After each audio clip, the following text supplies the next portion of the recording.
ये बात उस समय की है जब कुरुक्षेत्र में कौरवों और पांडवों के बीच युद्ध चल रहा था।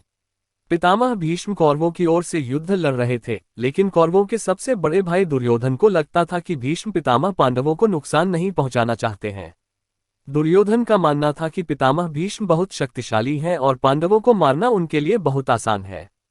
इसी सोच में डूबा दुर्योधन भीष्म पितामह के पास पहुंचा। दुर्योधन ने पितामह से कहा कि आप पांडवों को मारना नहीं चाहते, इसलिए आप किसी शक्तिशाली हथियार का इस्तेमाल नहीं कर रहे हैं। दुर्योधन की बात सुनकर भीष्म बोले, अगर तुम्हें ऐसा लगता है तो मैं कल ही 5 पांडवों को मार गिराऊंगा। मेरे पास 5 चमत्कारी तीर हैं जिनका उपयोग मैं कल युद्ध में करूंगा।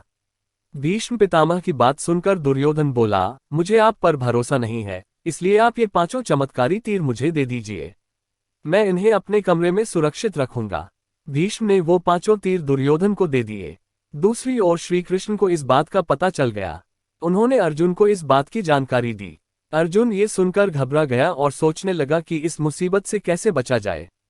श्री कृष्ण ने अर्जुन को याद दिलाया कि एक बार तुमने दुर्योधन को गंधर्वों से बचाया था, तब दुर्योधन ने तुमसे कहा था कि इस एहसान के बदले तुम भविष्य में मुझसे कुछ भी मांग सकते हो। ये सही समय है, तुम दुर्योधन से वो 5 चमत्कारिक तीर मांग लाओ। इसी तरह तुम्हारी और तुम्हारे भाइयों की जान बच सकती है।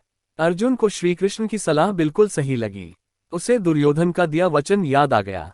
ऐसा कहा जाता है कि उस समय सब अपने दिए गए वचन जरूर निभाते थे। वचन तोड़ना नियम के खिलाफ माना जाता था। अर्जुन ने जब दुर्योधन को उसका दिया वचन याद दिलाया और 5 तीर मांगे, तो दुर्योधन मना नहीं कर सका। दुर्योधन ने अपना वचन निभाया और वो तीर अर्जुन को दे दिए। इस तरह श्री कृष्ण ने अपने भक्त पांडवों की रक्षा की। अगर यह वीडियो आपको अच्छा लगा तो हमारे चैनल को लाइक करें और सब्सक्राइब करना ना भूलें।